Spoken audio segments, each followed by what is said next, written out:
Steering wheel, somebody tell him to give it to me. There's something loose between my legs. I don't know. Let go! I'm heavier than a freaking boat. Nothing he's could say could make that any better. Yeah, nobody. No more radio for the rest of the race. I'm going home. Hello and welcome to DRS FC, an F1 podcast by soccer nerds. I'm Andre Carlisle here with three soccer nerds. Deepti, how are you? I'm good, Andre. This event got me so hyped for the season. I didn't know what to expect, but I loved it. Donald, how are you? Can we hear Thames again, please? All right. I did not expect that from Aston Martin. I ain't gonna lie. Kyle, how are you? Doing great. Yeah, yesterday was a better than I expected event, so I'm very happy with it. Yeah.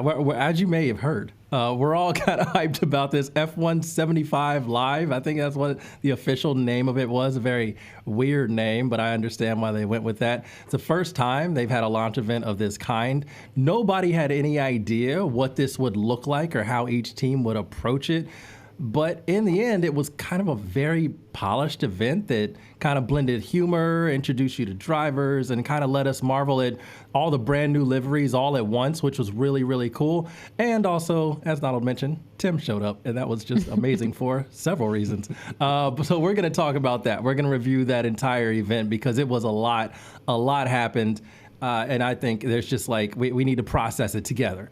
We did it in the group chat, and now we're going to bring it to the podcast because so much happened. So first of all, I just want to talk about the event itself. Just like we heard about this thing, and everybody, even like the true diehard fans that have been, and journalists who have been covering this sport for decades, they were terrified. They're like, I don't know if F1 knows what they're doing with an event like this. Like, they've never put it on. Like, an event like this is just something that's so seemingly unnatural to the sport, and they weren't sure how it was going to go.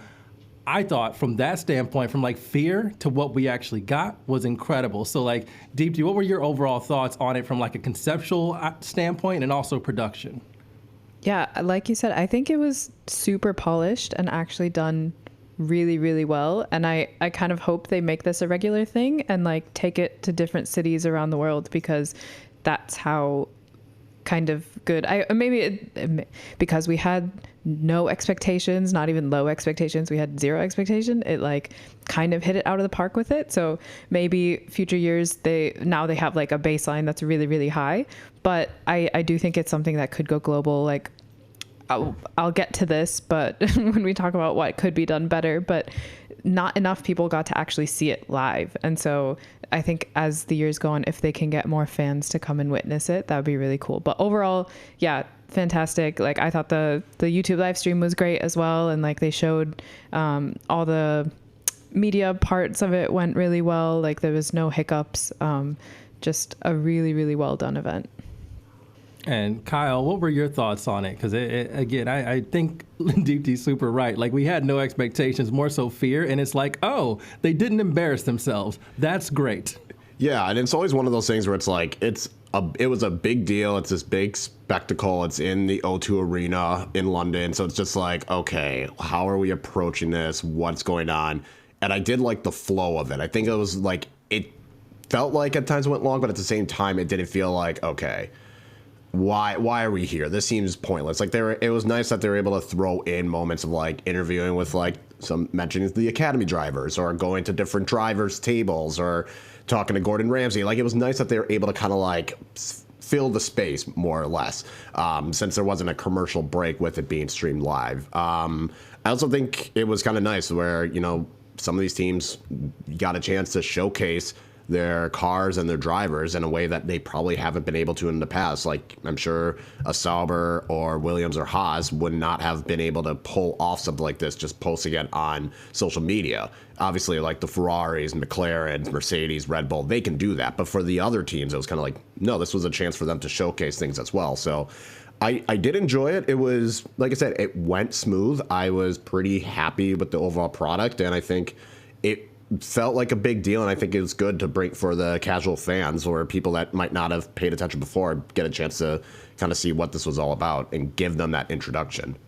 Yeah, no, I agree. I definitely agree with all of that. I thought, and it is important, I think, like you said, like the smaller teams wouldn't necessarily be in front of 20,000 screen like people live at the O2 Arena. Like that's not something they're going to pull off. So it was cool to have them have that same opportunity. Donald, you had a little bit of an interesting experience watching it as well. So tell the people what you were doing to watch it and kind of what the vibe was like.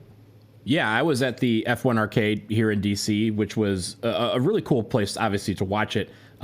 We were invited out there. So again, thank you to the F1 Arcade for, first of all, thank you, Karen, for setting up this a little budding relationship we have with F1 Arcade. But it was cool to, be out there. A couple of our friends, Doug and Sam, joined me. And it was a cool little vibe. I think there wasn't as many people. Obviously, it's the middle of the workday, so it's hard to get people out to a place to watch it. But, they had a particular drink called the 75. It's, if you've drinking a French 75, it's basically that. But to cater it towards the event was pretty cool.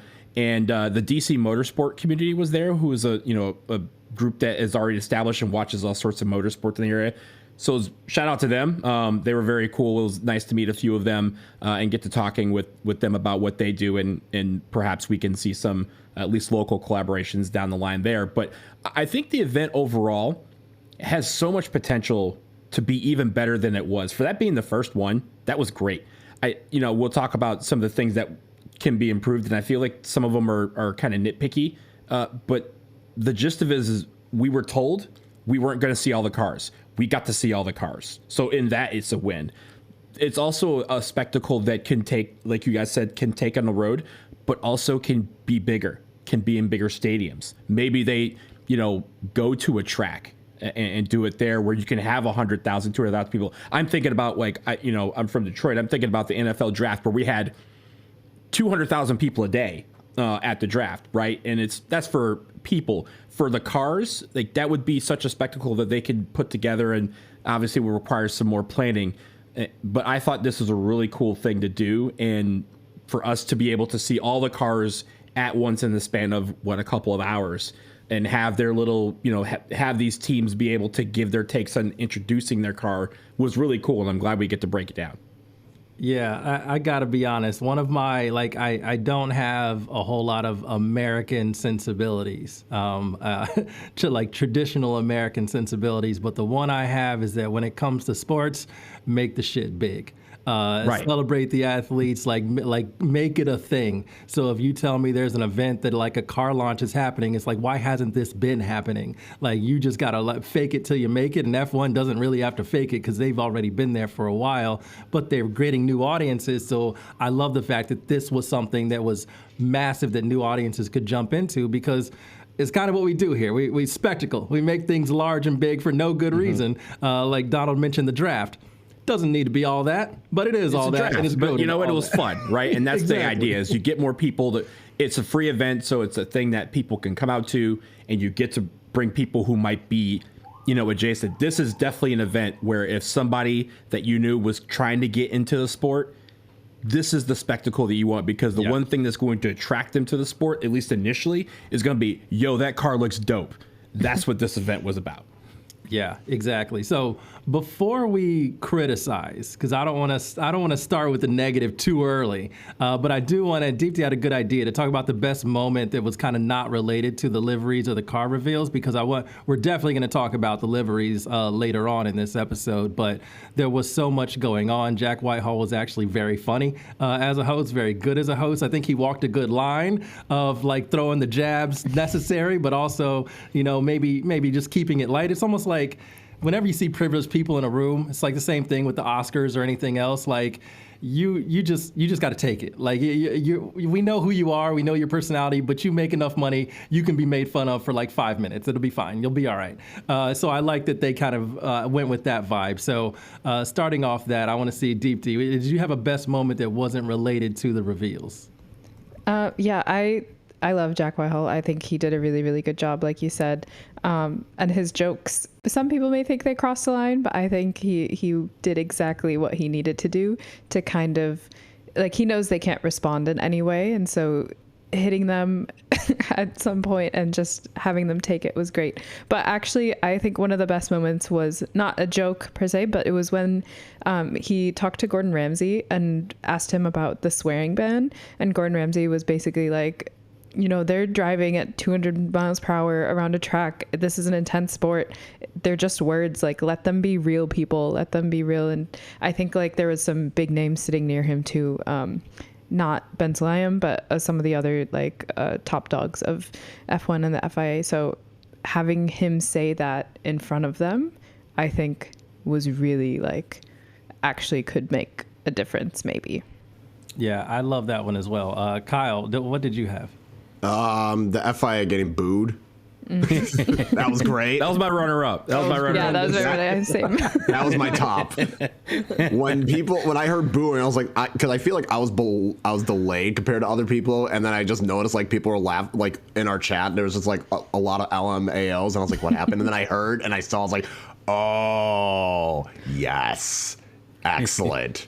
Yeah. So yeah, it really that was set Laura my Winter favorite. up for that one because she was up there and she had to do like the little boilerplate language, like the FIA has provided safety for the sport for so many years or whatever. And as soon as that logo hit the screen, it was just boos. But it started. The funny thing was, it started with like there was like a split second where everyone was like, "Do we do it?" And then there was one person who was just like, "Boo!" And then all of a sudden they kind of came out. So it was like one person was like, I'll start it. I'll start the chant." Because everyone was thinking, it's like, I do want to boo, but is this the right time and place?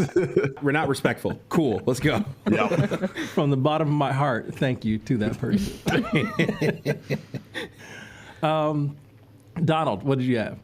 So this is an interesting one. Deepti, you kind of brought it up earlier, was the introduction to the F1 Academy drivers. And it sparked the most conversation in the arcade where we were at, because, you know, me and our buddy Doug, we were talking about like, hey, like, it's interesting that the F1 Academy, right? If you look at F2 and F3, it's a bunch of young guys who are trying to make it. And the F1 Academy is young women trying to get onto the grid. And we're like, when you translate that to F2 and F3, how it's mostly men, and where the wall is for those women to kind of break into some of the, you know, other divisions of Formula One. And so it was a very interesting conversation about how the cars are different, and, you know, how it led that to a decision that we had to said everybody should be driving the same car. Maybe like, you know, in soccer, we have the youth national teams. They wear like last year's jersey, while the senior national teams get this year's jersey. It kind of is the same way, because you want to test them. If you want to be an F1 driver, you need to learn how to drive an F1 car. And even if it's an older version of it, give them those cars. And so it was a nice moment to highlight them, because I'm sure a lot of people had no clue who they were. But it was also cool to spark that conversation about how do we get more women drivers in the sport, and how, you know, the barriers that exist between the F1 Academy and F3, for example, was a really cool moment, but also to get that awareness and conversation going. Yeah, no, I really appreciated that they gave the F1 Academy some shine. I think it's really important. I think what Susie Wolf is doing there is really important. I would love to talk to somebody at some point from F1 Academy just to kind of talk about the barriers and how they're addressing, trying to break them down, trying to get them so that we can get. A woman has driven in F1 before. A woman has scored points in F1 before, which might be a fun thing for us to look back on, but it's not an impossibility. It's just that, again, there are barriers, and those do need to be broken down. And part of that is just letting people know, like, hey, there are these women drivers that are out here that are really hungry and competing and talented. So breaking down that stigma is step one, and I'm be interested to see what, like, the next steps are. But it sounds like F1 is, at least from the F1 Academy side of things, legitimately focusing on that and trying to promote that. So I really appreciated that as well. My moment, very, very simple. It's just Jack making fun of Toto, watching Lewis with Ferrari. I'm like, oh, he said the thing. Like, basically anything you would have said would have hurt, because I'm sure it cuts deep. I know it cuts deep. As much as he believes in Kimi Antonelli, this is not how he wanted his driver lineup to look right now. I know it's not like, what he wanted in 2025. How you let your mans go? Right. So, like, that part was very, very funny, and probably also very, very true. I'm not going to lie. I thought you were going to say the Mike Crack jokes that he said, which there were several. That was going to be my thing to improve. Like, okay, like doing it once is fine, but we did it like 2 or 3 times. Like, all right. We get it. I'm at that level of still childish where like you can make as many Mike Crack jokes around me as you want. I'm here for them, but I understand when it's like, all right, buddy, enough. All right. Speaking of, that's a good segue. Let's talk about things to improve, like overall big things from the event. We still need to get into how the different teams use their 7 minutes. I believe each team had 7 minutes to fill. They did it in very different ways. Some were awesome, some were confusing, some were strange. And we'll talk about that. We also need to talk about deliveries. We'll get to that, but I just want to talk about the event overall and just things to improve. So, Donald, what is something that you had that you think could be improved if they happen to do this next year? So a couple of things. One, get rid of the musical acts. We didn't need them. Like not the ones that introduce the cars, but like the intermission ones. We don't need it. Like we started off and we went 20 minutes with a musical act and then some talking and then a video, and like Kick Sauber didn't even introduce their car until 20 minutes in.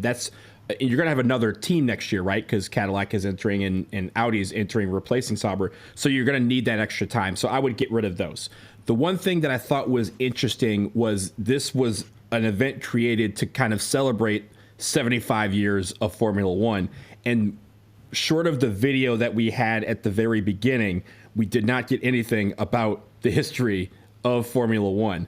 And so I think this event moving forward will be just one that you focus on the cars, right? Focus on the liveries and focus on the introductions of the teams for the year. And that's cool. This one was a little bit weird because I would have separated that history part into a separate event and just made this the start of a new tradition of just introducing the new cars and the new teams for the year. Yeah, no, that's a good idea because it is a little, especially with such anticipation for the event, like what is this going to be? And you go that long without an actual car reveal, you're like, okay, so is this what it's going to be? You're just going to do this for even still, right? Like the history part I thought was important, but when you look back at it, it was more like, hey, we've celebrated 75 years in the sport.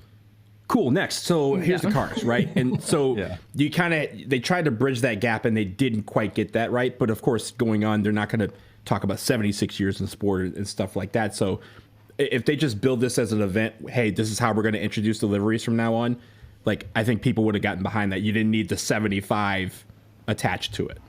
Yeah, that's fair. Kyle, what do you have for them to improve next year? I agree to a bit. Like I didn't mind there being musical acts, but I feel like you could have one in the beginning or one at the end, but we didn't need, 3 of them? And also pick better people. Like I don't want Machine Gun Kelly. I don't know who that band was at the end, so that's just my American ignorance. Oh, no. Kane Brown, I was just like, all right, sure. I don't know this dude. Like maybe we could have gotten better musical acts. Kane Brown did not keep me. I was parked for free for 3 hours, and he was at 2 hours and 56 minutes. Let me tell you, I saw none of Kane Brown because he will not stop me from getting out of there with free parking. That's just how it works. And then the other thing, I think it would have been nice if they would have talked about how the team did the previous season, or at least highlight some of the things. Even if there was a graphic that said here's how this team did. They finished this spot. They won this many races, had this many podiums, just stuff, or what their big, having it be highlighted. Here's what happened last year. Here's some big changes that came around. I think that would have been good because, again, if you're going to make this a whole big event, you want to draw in people. You also want to give them a quick refresh or an introduction as well.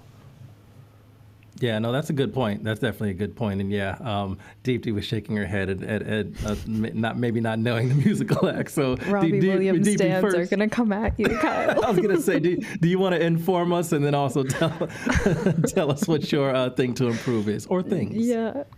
Well, the band that Kyle's referencing is Take That. And Robbie Williams is the front runner, and he is beloved in this country. And yeah, if they go mad over him. And so saying that they're definitely mad at all the Americans who say don't know him. I was one of those until I moved here, to be honest. I knew Robbie Williams, but I didn't all of them have 19 side projects. So. But my thing to improve, I wish they would do the ticket sales a bit better, because I live a mile and a half away from the stadium, and so I had major FOMO. So this is maybe me just being a little bit biased and salty, but my like friends and I, we tried to get tickets, and literally like within minutes, like even just a couple minutes, everything was sold out, which is like a thing that could happen. But also I feel like the platform that they were using and the way they had the ticket sales go, like it wasn't done in waves like some big events usually are with like pre-sale and whatever.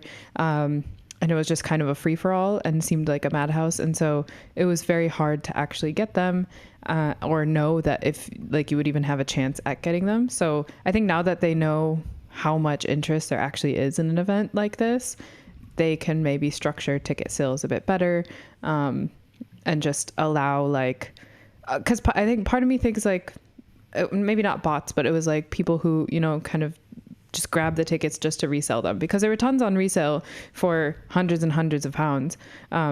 Almost like, I think the cheapest I saw on a couple days before the day of also was 700 something pounds. Good and Lord. Yeah. So having something like that, like in place to make sure that actual fans get to go, and people who maybe have traveled or people who have like want to get into the sport also have a chance at seeing it. So that's the thing. Ticket sales. Yeah, that's a big one. And honestly, I felt bad for you because like I'm a whole ocean away and I felt a lot of FOMO myself. So if it was a mile away, I think I would have been like climbing on the top of the stadium, like let me in. So I thought about it. Eric, Andre, Carlisle, let me in. Exactly. I would have been out there just screaming. Yeah, all those are good. I'm not gonna say this was a negative thing. Like mine is more so just like operational, I think, in the way that it works. I would like to hear a bit more from the drivers. I think the cars are great, but they can't talk. So I think like Drive to Survive does a really good job of spotlighting the drivers, and that's where they've drawn in a lot of fans, just highlighting the personalities, the tension, the battles. And I think if you get more from the drivers, and of course, it is a tough situation because what are you really going to ask them? Hey, are you looking forward to 2025? Everybody's going to say the same damn thing, but I think there are different ways that you could approach it to get them involved, get them talking more, and spotlight their personalities maybe a little bit more. I think another thing you mentioned, Drive to Survive, it's coming out in 2 weeks. They could have showcased that a little bit more prominently in this. And again, it's just simple tease. They tease the F1 movie that's coming out like this summer. So if they're doing that, and they did the Academy series, which is coming out, I think, even later this summer, Drive to Survive is what a lot of people have been used to introduce to the sport. You know, having that, but I think that would solve some of that problem, right? Because you give a little clip from there about last season, and you can kind of relive last season, and just that, you know, don't have to give away the whole series, but like a couple of those clips here and there would really get people interested in what happened last year and how we arrived at this point.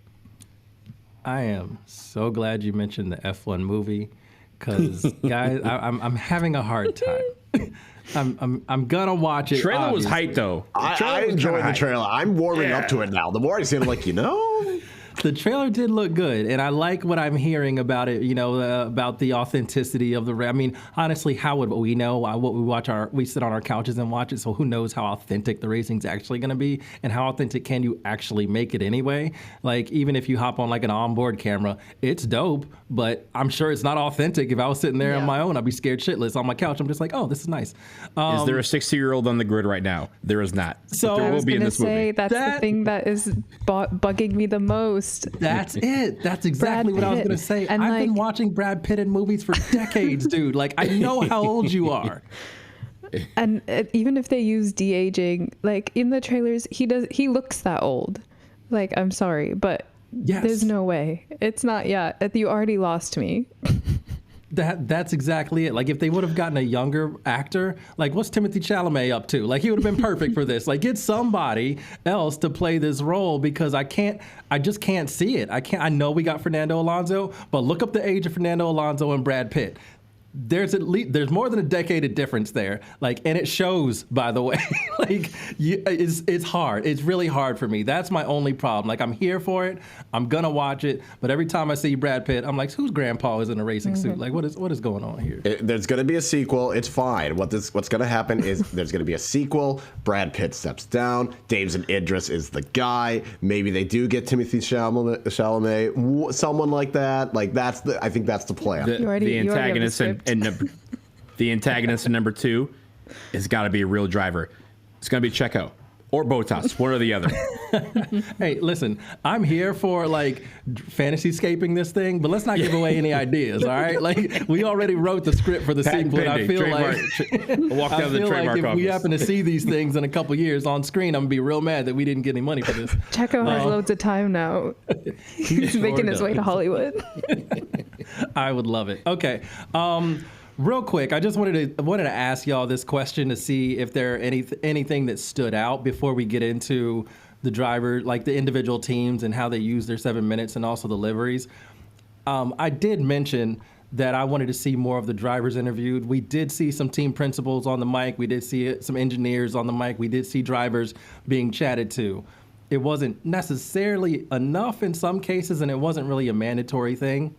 Some drivers just came out there and waved. But was there anybody who surprised you with how natural they were addressing an audience? And on the other hand, was there anybody who just seemed terrified? Lando looked terrified. He looked terrified. Like, that's the only way to explain it. But I will say, when you guys were in the chat, I think we were kind of all talking about how just how lovable already Ollie Bierman is. Yeah. And you guys kind of reaffirmed that when we were texting each other. But just, I don't know that he was a natural, but you could tell that, he's basically embraced the fact, like, I'm young. I'm going to be in a car for the first time. I'm really excited about being in a car for the first time. Like, let me live. And I think that's cool. Yeah, both he and Kimi Antonelli had that adorable, like, you're an F1 driver at such a young age, but you still seem kind of normal. Like, it's that kind of vibe that you get from them. I would say Charles looked terrified and did not want to be there, whether it was the joke about how Jack Whitehall's wife pictures him, whether it was being near him during that interview. I think Charles was just like, I gotta be here, but why are they near me? Why do I gotta be brought into this? Also, Isaac Hadjar looked like he was not sure if he was supposed to speak. So he looked shook. James Vowles looked like he had that script ready for months. Oh, yeah. Yes. I want to know how much he practiced that. He had that rehearsed. He was ready. I will say another person who I actually don't even pay attention to him ever is the Alpine principal, Oliver Oakes, but he did not also want to be on that stage and didn't have, he was just nervous. He wasn't terrified, I think, and he was very happy, you could tell, but when he was asked a question, he had a 2-word answer, and it sounded like he was going to say a little bit more, and even though whoever was asking him also thought he was going to say more, and then he just didn't, and then they were like, oh, okay, that's it. I do kind of love seeing people in really uncomfortable situations because, again, they make a lot of money. They're doing something that's really cool. So seeing them kind of in a situation that's so unnatural for them, some of them embrace it, and sometimes it's just this is too much for me. And I completely relate, honestly, to both. The one that I thought was hilarious was Esteban Ocon, because he was asked a question and he didn't care. He was just like, hey, thanks. Everybody was there to see him. He was just like, thanks for coming out, everybody. What's 2 plus 2, Ocon? Yo, we're going to have a great show tonight.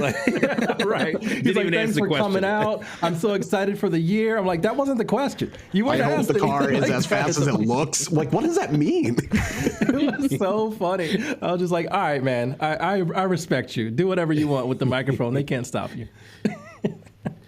That was funny. It wasn't even an attempt. It wasn't like hey, I'm going to take this and kind of spin it towards this. No. It was, what's 2 plus 2? Jello. Thanks for coming. Good night. Can I also say one of the best moments was they completely set up Christian Horner. He got on there and, he has good stage presence. He knows how to speak to an audience, but as soon as he got up there, opened his mouth, one sound came out and it was boos immediately. Boo and everything he said. And he knew it too. He wanted to say something. He really did, but no, he just had to take it. And that was really great. Deep T, we do need to take a break and get into how the teams use their time, because that was honestly one of my favorite highlights. Some of these people don't realize how much they're not liked, and he saw it firsthand, and it was extremely hilarious to see him have to just cope with that in real time. So yeah, let's take a quick break and talk about that, because it was funny.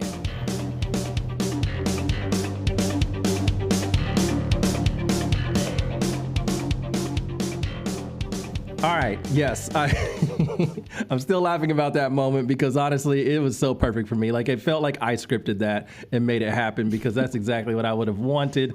But let's ask broad question, big question, and you can go into whatever team you want. We won't go team by team. So just kind of whoever stuck with you in this moment. But as I mentioned earlier, the teams had 7 minutes to do whatever they wanted. You know, reveal your car, have your drivers walk out in their racing suits and all of that. Like, that was their thing. They did a thing very differently. There are very different approaches. Some worked, some were surprisingly good, and some were surprisingly weird, and some were hilarious, like Christian Horner getting booed for several minutes. But who used it well and who was terrible? Deep, you already mentioned Christian Horner. Yeah. So is that your who did it terribly or like who used it well? What do you have? I think it was great for us. I'm going to say they used it well. I just think it's so funny. Like, who thought that was a good idea? This being in London. Like, if it was in like the Netherlands or if it was in Austria or something, I get it. But in London, you want to put him up there and say no. But like, thank you for doing that. But no. But I thought I'm gonna say Ferrari was, I thought, really good because they incorporated, it was Enzo Ferrari's like birth date, February 18th. And so starting with like the history and with him, that was really cool. And then going through, I think they and McLaren both did like our cars through the history, and so that kind of touched to the like 75 years of F1. They're, I think, the only two teams who kind of did something like that, and so I really liked that. And I thought, like what Donald was saying, there wasn't enough of like the actual history, not just of the teams but of the sport in general. So I liked both of those for those reasons. Plus, you got to see the evolution of the cars, and the animations were cool, the like cartoons that they used and stuff. Both Ferrari and McLaren did them very differently, but I think both were very effective. Yeah, Ferrari and McLaren flexed, and I loved it. Kyle, who used their time well and who was terrible? Obviously, Aston Martin. You put Thames up there, I'm gonna give it a 100. Like, no notes, so they crushed it. I agree with Ferrari and McLaren. Like, obviously, just flexing. Ferrari just flexing their history, and oh yeah, we got the two most popular drivers. McLaren flexing. We won the constructors last year, and here's this trophy to prove it. I appreciated Visa Cash App Racing Bulls Alpha Toro Rosso. I love Munoz. He is hilarious. So when I saw him, I was like, this is great. I think he did a good job at, I feel like it was one of those like going out to the street, and it might not get enough people to like care about RB, but at the very least, it gave them an awareness and a platform using someone that is very funny and like a likable person. So I thought RB did a good job, and I think Sauber, we didn't know what was expected, so Sauber going out, I was like, oh, they're coming out to play, and that's why they're broke. They used their whole budget for it. Well done. Yeah, of Aston Martin, I think Donald said in the chat, I wasn't familiar with your game. I did not know they would do that. Donald, who you got? Look, let me first be brief on Williams. We were talking about in the chat, and I was like, look, they just said, hey, yo, here's the car. That's perfect, right? Like for this type of event, they're like, they didn't need the flashy stuff. They're like, yo, you came here for the car. Here's our car. And it just kind of elevated out. Like, you see it? Nice. Okay. Let's ask some questions. So I thought they were good in their brevity. But Thames was the best thing that I've seen in F1 in a very long time.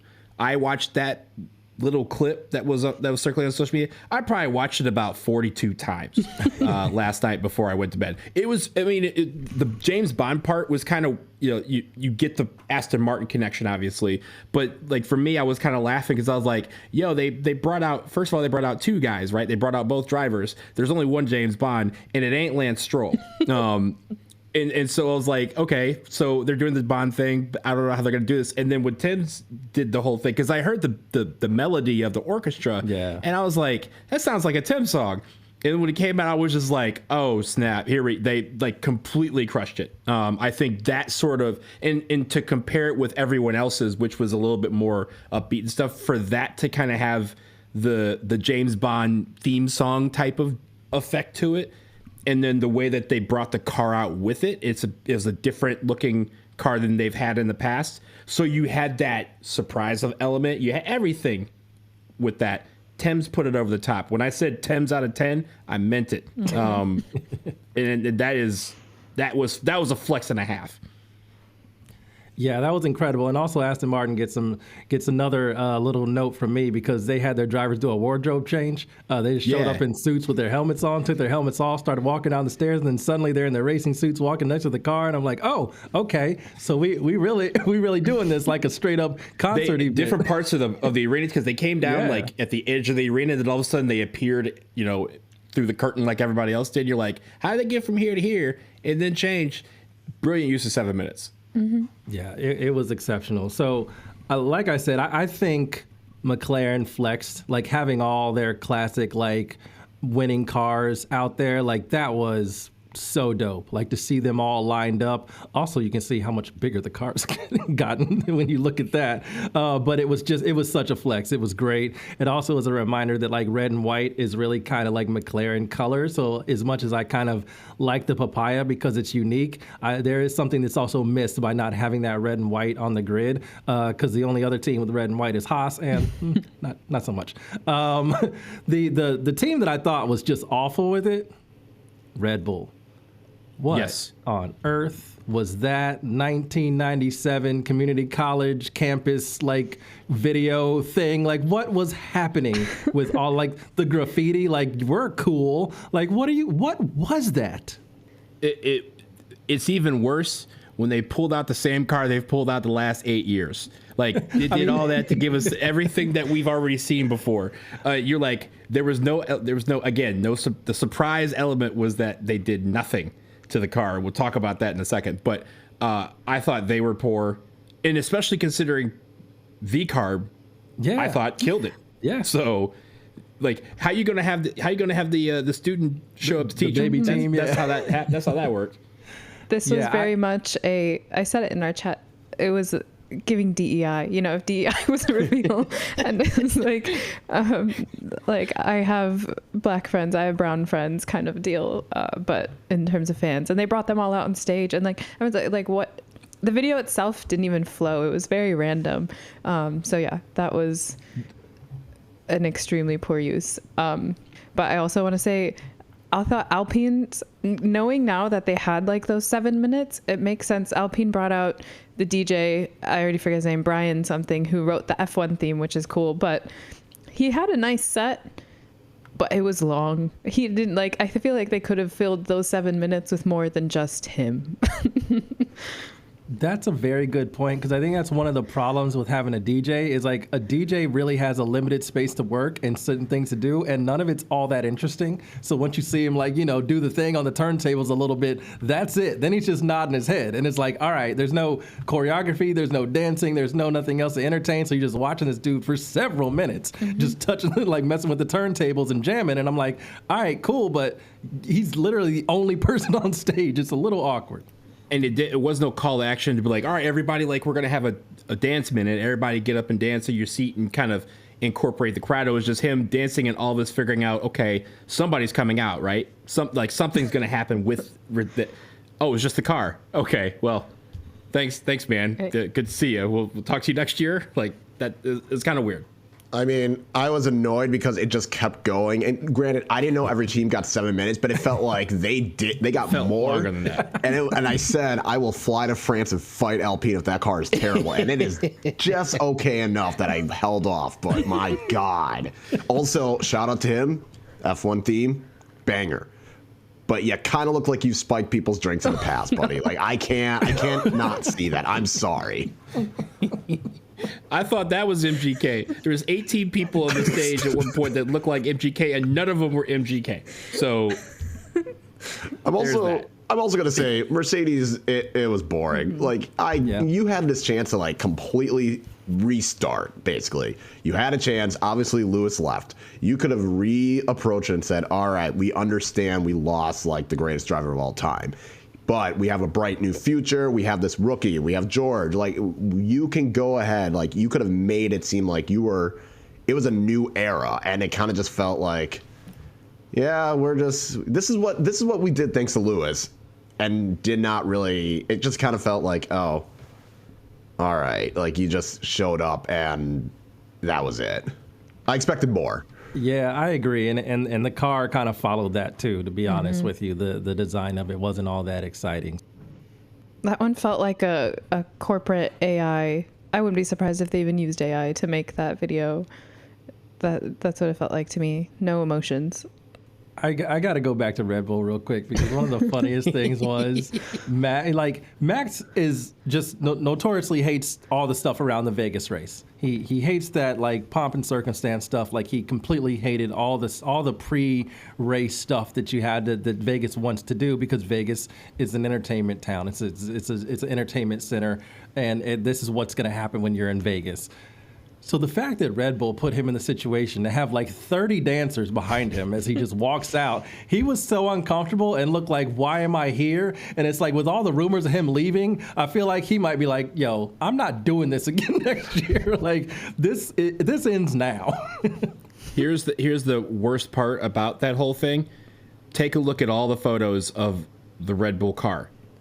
You can't see it because they're blocked by all 47 people that were on stage. And that defeats the purpose of revealing the car there in the first place. Well, yeah, they were like, oh, it's the same car as the past. Why bother? Right. Exactly. We'll just block it. All right, let's get to livery talk because as much as like I want to keep talking about the awkward moments, we did see all the liveries, and I think that was the big thing. Like that to me was one of the big draws. Like everybody in the past has kind of done their own thing. You either get a video or you get a sneak peek, you get something on social. They may have like a local event or rent out someplace or whatever, the bigger teams to reveal their car. But this was every new livery that's going to be on the grid from every team was showcased. So you got to see every single car as it would look. Now, some of the design of the car, the design elements, maybe not 100% everybody trying to show their hand. So there may be like some little, technical elements of the car that may change. But in terms of the design of the car, that's what we're going to see when races start in what, month? Soon. Yeah, soon. Literally So, almost a month away. Yeah, Less than a month away. That's extremely dope. So that part of it was really cool. And honestly, in the chat, there were some disagreements. So I'm trying to figure out who I want to start with. Donald, let's go. Who do you have as like, what livery stood out to you as good? What livery stood out as just just like, okay, like good enough, it'll do? And who was just pure doo-doo? Okay, so I hate saying it, but I think the team that crushed it is the only team that actually made a change to their livery. And that's the Visa Cash App Western Union Diners Club running cows. I thought it was great. Again, from the delivery to that was great. Aston Martin, I thought, had a great car. It looked good. Delivery actually had style points to it. I think that was the one takeaway from that as well. And they added, again, an element that made you think about the car, which was the little highlighter yellow trim that they have. Williams, funny enough, I didn't like Williams as much until I looked at some of the other ones. And upon thinking about it, I was like, oh, Williams' car is just basic, but it does the trick. And I said before that Kick Sauber was going to have a good car. It's hard to mess up black and green, and they didn't, so they get points for that. The one thing that I was like thinking about that was, do I put it in the great category, the meh category, is Ferrari. I think Ferrari's car, the livery is weaker than last year's, but I thought last year's was not just the best in the grid, it might have been one of the best of all time. And so it's hard to top that. So I put it in the meh category only because it's hard to, come down from cloud nine like that. Mercedes, meh. Alpine was meh. The black and blue, the black and pink versus the blue and pink, they don't know what they want. And so I don't know what they are either. And then Haas, like, as you said, Andre, in the chat, like, you can't mess up black, red, and white. And somehow they are discombobulated with how they approach it every single year. They don't know what color to put forward, so they try to put all three of them forward, and it becomes a mess sometimes. The ones that were just pure doo-doo. McLaren, I get you won the title last year. I get you just said, hey, let's keep this thing going. Y'all waited all evening. Y'all waited 2 hours to give us the exact same cars last year. Red Bull did the same thing, right? And at this point, we shouldn't be surprised because, like I said, they've done it for 8 years. But for an event of this magnitude that you're doing for the first time, there was not enough teams that took that to display the fact that they have a ridiculous car. And I think, again, the last year before everyone changes the cars, the last year of Kick Sauber on here, I think they did fine. They could have even gone bolder, knowing that, hey, if we're going to go out, let's go out with a ridiculous, ass car, right? But I think this is an idea where you represent the creativity of your team and show that, hey, we are evolving creatively as well as all the other facets of the sport. And some teams just kind of said, here's the same cars last year with a few tweaks, but some did take it to the next level. Yeah, I really liked Aston Martin because, like, for 2024, they faked the green. They just had like the splash of the green behind the sponsor on the side pod, and they went full green. And it's like, yes, please lean into that. I think they were scared of looking like the safety car, but I'm like, hey, listen, it's a dope color, use it. Deep D, who nailed it? Who was just average, and who was doo doo? All right, so I did my ranking, so I'll just go down the line a little bit. But like you said, Aston Martin, I think they nailed it. I was a bit worried about like the all green, like if they went with that, but they have enough of like the black and then the highlighter yellow elements of it to make it pop. So I really like theirs.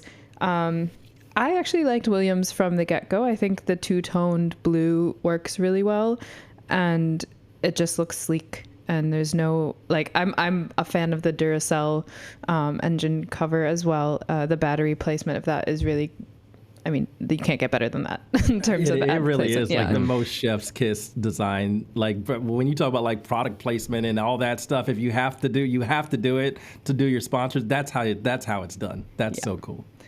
And then I really liked Haas's, the red and black and white. Obviously, they're the colors don't change year to year, but this one looked more sleek to me. And I think with their suits as well, it like the whole way I think it was an all black suit that they wore that also matched really nicely. The ones that were meh, and this one, in my initial feeling towards the V-carb car was that it was kind of looked like a McDonald's advertisement. For some reason, the white with the yellow top and like the yellow in the front, and then a little bit of the actual red of the Red Bull. It was just like, Ronald McDonald. But after I saw Are you saying that Yuki doesn't deserve a Happy Meal? Because he does. He does. New sponsor unlocked. But the more I look at it, and after seeing some of the others, I bumped V-carb up, and I actually do really like it. I know, Andre, you said you didn't really like the little detail of those little blue racing bulls, Red Bulls, like along the side. I did like that. So I'm going to put that in like a meh to like, it actually looks good. I agree. Donald Ferrari was a bit meh. I just don't like where they put the white and the blue of the HP. I think it looks a bit it's just weird and doesn't like jive well. McLaren's is also meh. Again, similar to what you said. They didn't change anything. Orange and black is always going to be hard to do, I think. I think they should almost try to do like more white and do orange and white. I think that would maybe look a little bit better. Otherwise it's just like Halloween colors, and it's not my favorite. Mercedes I was very disappointed with. Alpine I was also very disappointed with, because we wanted pink and we didn't get pink. We got blue with a little bit of pink, not pink with a little bit of blue. But the cotton candy colors are fun, and hopefully, like on the track it'll look better than what it looked like initially. And then my bottom two were Kick Sauber and Red Bull.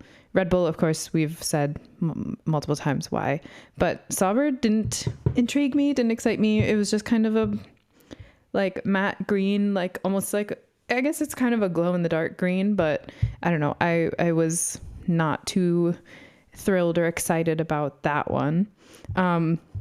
About the Red Bull one, though, I will say I just remembered that when I was reading up a couple articles before, Max had said in a previous interview, and this is his quote, it was on the Talking Bull podcast, "I'm looking forward to seeing my own car, like the livery. I hope it's a bit different. I was actually talking about it, that I really like these cars with the shiny color. We've had so many matte blue cars. I think sometimes it's just nice to spice it up a little bit." he didn't get that. He did not. And some did, right? I think I want to say like McLaren's was a little bit more glossy than matte, and I think Williams went the opposite. Williams went from like kind of a bright blue to like a more matted down, deeper blue. So you got a couple of teams that kind of changed that, but like I agree with you, like glossy, flashy, however you want to call it, like make it pop when you're driving and you see a blur of cars, like you want yours to pop amongst the rest. This might be what pushes him over the edge. He didn't get the livery what he wanted. That would be so funny. It actually would if he was just like, you know what? I'm tired of driving this same ass car all the time. One thing that I do think is a design element that only a handful of teams use is like on the side pod, the title sponsor, tilting it a little bit so it goes along with it. I think it makes the car look a lot sleeker, and I think only Visa Cash App does that. Haas did it, and Aston Martin did it as well. So that I think that also helps when you kind of align that with the angles of the car, so it doesn't really break up the flow. It kind of just makes it look better. That's just a design thing that I noticed on some of them. Sometimes they can make it work. Like Ferrari, the Ray-Ban logo is already askew, and so that kind of looks good. And it'd be weird to turn the Shell logo. So I understand why they don't do it, but I think some of the others could benefit from that. Kyle, what do you got? Who was good? Who was bad? Who was good? Who was meh? Who was doo-doo? All right, I'm going to start with who was doo-doo. McLaren and Red Bull, please see me after class because you didn't even do the assignment. You did not do anything. Come on. You could have at least tried and say, oh yeah, we made it more glossy. Maybe add some things. You didn't do anything, and it's annoying. So I'm very disappointed in that. For meh, I had Mercedes. Like, it's not bad. And I feel like, silver and black's always like a good combo to go. You can't really mess that up. So, but it was okay. I don't know how many more iterations. It kind of just feels like they're trying to like combine it because when they went with all black, everyone loved it. But at the same time, I feel like Mercedes wants to try and go with more of that silver aspect. Alpine, I am a sucker for pink and blue for anyone that knows with Ford Madison. So pink and blue will always work well for me.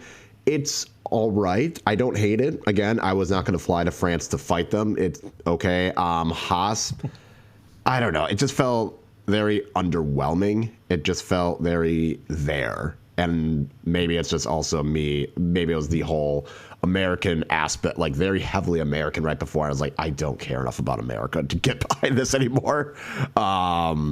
I initially liked Sauber's, but after seeing all the other cars after that, I put it in it's like not meh, but not crush it. It's kind of like in that in between because I do like that green. I did like the black. I like the color aspect of it. So it's like just above meh, but not crushed it. For crushed it, Aston Martin for sure. They did really well with the green. I like the little highlighter kind of yellow aspect that's kind of it's subtle, but it's there. So I really like that. I have moved Williams up after a while and thinking about it and seeing it more. I was like, I do like that Williams. It's a good blue. I like that shade of blue. I think having the new sponsor really made it look more like, oh, this is a legitimate team now. So I think that helped. And they still kept like the Duracell battery. So I like those aspects. I liked Ferraris. I am not sorry about it. I like the white. Could they have done something different with the HP logo? Yes, I will fully agree with that. But I like the little bit of white on it. And I noticed like all the other lettering is primarily white, whether it's the Ray-Ban, whether it's the Cerva, IBM's kind of that like white aspect. So I do like it. Could they have done something with the HP logo? Yes, I will admit that. But I did like the splash of white that they threw. And Visa, Cash App, Alfa Rosso, that was my number one. They crushed it. I like the little Racing Bull, like the Red Bull logos kind of on the back. I like that they went with white. I think it just made it really stand out, especially when all the other cars didn't have white on it, and they decided we're going to go all in. Like Haas was the only one that kind of had more white than anything else. But yeah, Racing Bulls, that was my favorite one. I think that was the best one in my opinion. One thing that we were talking about in the chat that I think we haven't really talked about here is the fact that a lot of the cars in my mind became better when I saw the jumpsuits, because a lot of the jumpsuits tied in some of those things that we were kind of questioning about the design of the car. Like, for example, the Aston Martin having the highlighter yellow trim. Where at first we're kind of like, okay, it's weird, but it, and then we saw the jumpsuits where they have that trim on there, and we go, oh, it ties in, so that's cool. Ferrari was kind of the same way, right? At first we're like, the white is still pretty big, but at least they have the white intertwined in the jumpsuit so that it kind of ties everything together. And I also like the Williams where you have the really blue car and then their all white jumpsuit that, again, it kind of, they will pop in the driver's seat in the cockpit in that car. And so I think all of that goes hand in hand. Again, why Alpine was just kind of weird and why Haas was kind of discombobulated is because they didn't match their jumpsuit to the car. And I think that was, again, a small detail that maybe I was one of the only people, or us in the chat were kind of the only ones looking at, but it's a detail nonetheless that kind of adds to the flair of the liveries that we're seeing. And Mercedes was the same way, where it had like that stripe kind of, I don't know what kind of pattern it was, but they had that like teal cover on the on the side striping. I like that as well. So I definitely would agree. There some teams had better suits than cars, and some teams, like Donald said, like the suit complemented the car. Yeah, I think that's a good point, because like Mercedes, they annoyed me. Like Donald said, like all the stuff they have to do for this year to kind of like, reestablish themselves. Like we're still Mercedes, right? We're still a really like a historical team. We have a lot of wins under our belt. Granted, Lewis accounts for the vast majority of those, but like still, like the team did it. The team has that notoriety. And they just kind of came out with a boring, almost kind of like we don't really have to do anything. We're already established, and it's like, I don't know if you've seen the constructors standings, but things don't look great for y'all. So I wanted to see a bit more from them. Is really just a green stripe.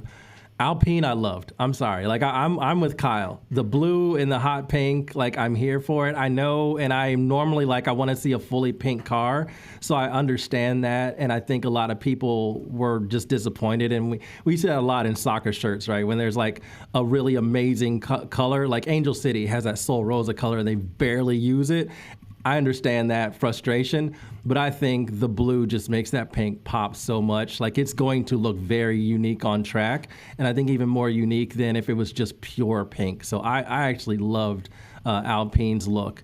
I agree that the Racing Bulls team is the best one because they did the most change and is integrated. As much as I don't like the little like tiny bulls, I think you could have used a different design element and you didn't have to lean that hard into the sponsor. But it's Red Bull. What else are they going to do? So kind of like understandable, but it kind of annoyed me as a designer. Haas annoyed me too, just because the car doesn't seem balanced. Like I know I said it's hard to mess up red, black, and white, but you do need a little bit of balance, and it doesn't, like white is a lighter color, black is a heavier color. You have the white on like kind of the middle, and then the top and the bottom are all black, so it makes the car look heavy, and that's just a weird thing. So if they brighten it up, use more of the white in different places, use some red, get some red accents running around the car, I think it would look so much better. But really the red accents kind of come from the sponsors, and really that's kind of it, or some trim around the nose of the car, which is cool, but you need more of that, I think. Kyle, I'm right there with you, man. Like that HP logo. HP's got to like stop it with your blue. I understand that's HP blue. Stop making Ferrari use it. Ferrari is red. If you want blue, sponsor a different team. Like have it, and make it okay. Real Madrid is sponsored by HP, and they have a black HP logo on their sleeve to match the jersey. So it's very easy for them to do that. Yeah, and I wish they would, because especially that, and if you saw the back of the rear wing, it's all blue too because it's IBM. And I'm like, get this blue off this red. Like I want to see red, and I don't mind a little bit of a white accent, but Ferrari should be red, and I shouldn't, like if you want to complement the red with something else, sure, but it can't be blue because that's on the other end of the spectrum when it comes to color, and that frustrates me. And the last one I want to talk about is really Williams. Because maybe this is just a title sponsor thing, and Atlassian is there. Like they're technically now Atlassian Williams team is what their name is. So, and I don't even know what Atlassian is. I think they're an Australian company. But they have had such cool title sponsors in the past. I've mentioned on this pod before, Gulf was one of them. Martini was another one. So that meant you have really cool livery options and color options. You have to lean into some of that. And okay, so you have to do that lighter blue, because if you look up the Atlassian logo, it is like that light blue that's on the top. but like complement it with some other colors. You're Williams. It's not out of the realm of possibility to add in like a little stripe of that red, and maybe like that maybe even a lighter blue or something to kind of reference your past and some of the past when you had success. Maybe you want to lean into some of that as something to be good. And I like Deepti said, the Duracell battery thing, perfect. Never change that as long as they're a sponsor. But I think the car is kind of boring. It's flat, it's navy blue, then it brightens up a bit because of Atlassian, and that's really it. That's the car, and that's a little bit annoying.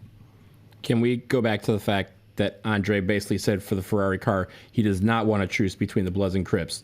Crips have their territory, and it's the Ferrari car. I'm sorry, the Bloods have the territory of Ferrari's car. Get the Crips up out of there. Yes. Listen, I don't make the rules. We can't have dogs and cats living together. Unless Kendrick is performing, they're on opposite sides. Like, they'll be on the same stage when Kendrick is there. But if Ferrari can't hire Kendrick, then I'm sorry, the Blues got to go. I don't know about you, but that man's been everywhere, so I kind of half expected him to show up in one of these cars. That's just me. I thought, yeah, you would think there would be one team that's like, we got to capitalize on this as much as possible. That would have been hilarious. The team that would have brought out Kendrick would have absolutely won everything for me, if I'm being honest. If he had just done the chorus to Not Like Us, driving out in somebody's car, like, game over. Like Cadillac. Okay, stop, because this is something Cadillac should do. Anyway, next. Yes. Oh, see, again, I said Snoop in the Coupe de Ville. I said Snoop in the Coupe de Ville. Why not Go with Snoop. Why not both? You're right. You're right. You're so right. And also, we're giving away free ideas again. All right.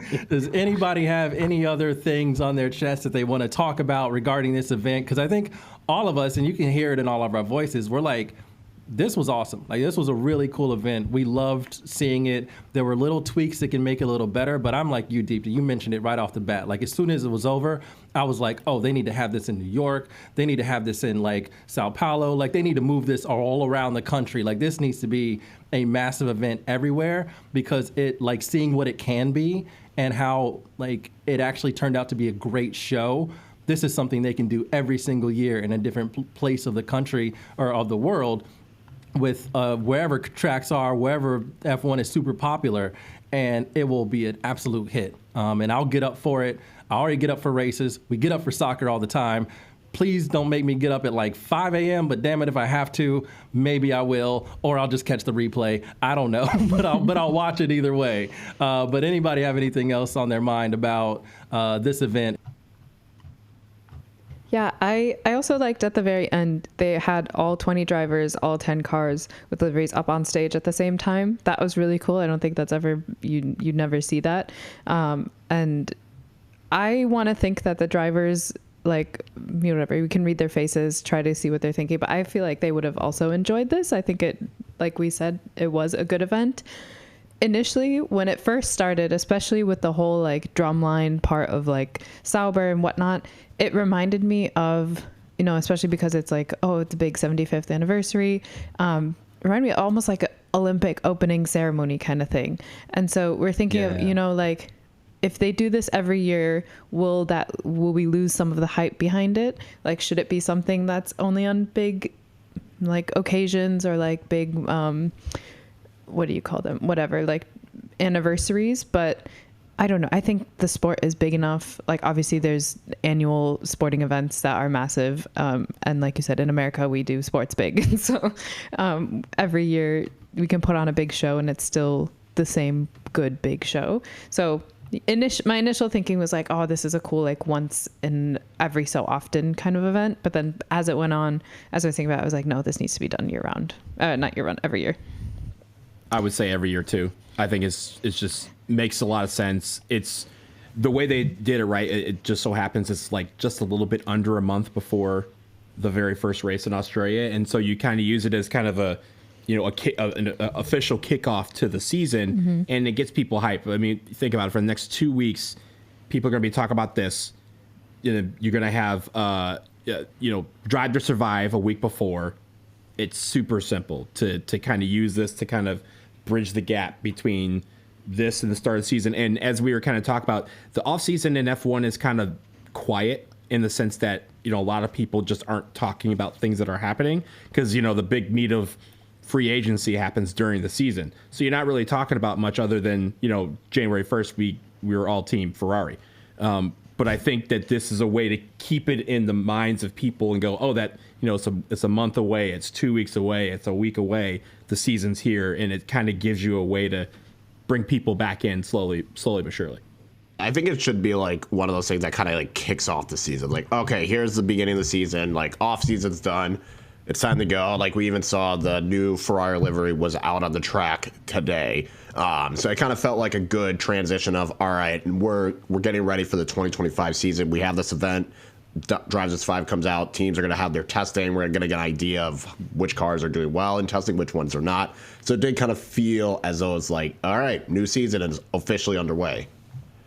Yeah, and I think that's the big thing for it. It feels like a big kickoff event. Like, F1 is now on your radar. Like, now it's time to get back involved with the season. Like, consume the content. Like, plenty of content is going to come from this. Already has. Like, the socials has been going off. All the content creators are going off, ranking liveries and talking about the event. So that's a great thing to keep that momentum going. Drive to Survive is going to drop.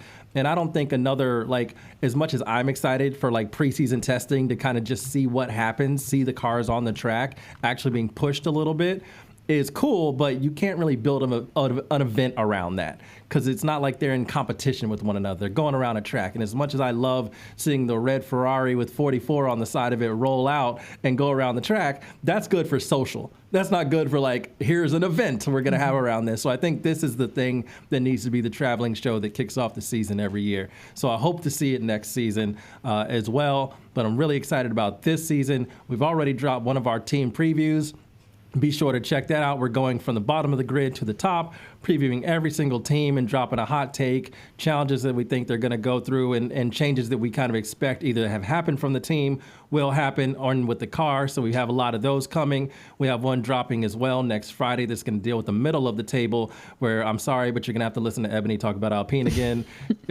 You'll understand if you listen to the previews. And then we'll be back with our season preview. And then we also want to do an episode about Lewis at Ferrari because it is a historical thing, and he is an iconic driver for several reasons. And I don't know if y'all know, a lot of us are people of color, and Lewis is black, one of the only drivers of color on the grid, and so that's kind of meaningful as well. So we're going to talk about all of those things.